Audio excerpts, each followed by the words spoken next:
When becoming a team leader from being a team member, a shift in focus needs to happen because there's actually a pretty big difference in the role. It's a similar difference between a soccer coach and a soccer player. Now, they're both working towards the same goal of winning games, but the coach, he doesn't strap on his boots, he doesn't run onto the field and try and score the goals. Rather, he works through the team to see these things happen. And it's a similar thing with a team leader. The team leader now works through the team to see the team prayer happen. They may not be the one telling the kids about Jesus anymore. They may not be the one welcoming the new person or setting up the chairs. Rather, they're working through the team to see these things happen. Now, one way this shows itself is particularly through how they spend their time. Now, think back to the soccer coach. He mainly spends his time during the week in the lead up to the game.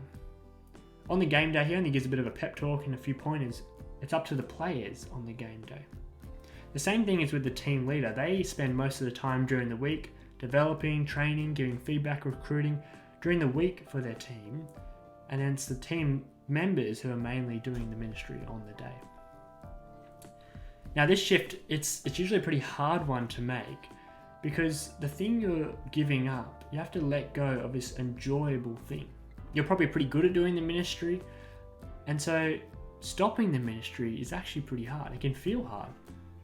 But as a team leader, we need to change our love for doing the ministry to love of seeing the team do the ministry. The team that you've trained and equipped and God's helped you to prepare to do the ministry well. Just like the coach, he finds just as much joy as the players on the game day when they win. As a team leader, you now find joy in your team doing the ministry. It's also a pretty hard shift because at first, it's often quicker to do the ministry yourself rather than train up other people.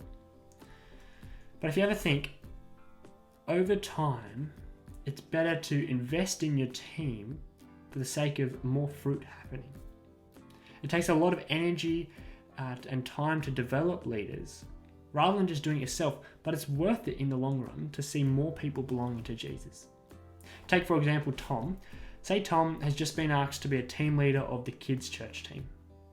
He's really good at doing his ministry, but he's also got 3 new team members to his team. But Tom, he decides to spend his time doing the ministry. He puts himself on the game and the talk each week. He does that. And he doesn't spend time developing and training those 3 new leaders.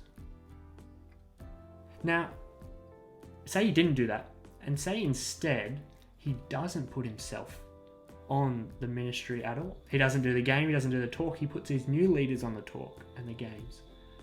And then during the week, Tom spends his time meeting up with the team members and he helps them, develops them, trains them on how to do it, and then gives them feedback the week after of how they went. Over time, these leaders will get better, and he will have 3 capable, well-trained leaders doing the ministry rather than just himself. And so initially there might be a drop in quality, but he needs to be okay with that so that in the long run, more fruit can be seen. This is what it means to be a team leader. Your aim is developing your team, developing a team of people to see more fruit happen than what you could do on your own. It involves sacrificing the things that you love doing, but it's worth it. So a few questions for you to think about. What might you find hard in this shift of focus to working through your team? And secondly, are there things that you need to stop doing or start doing to better live out this shift in focus of working through your team?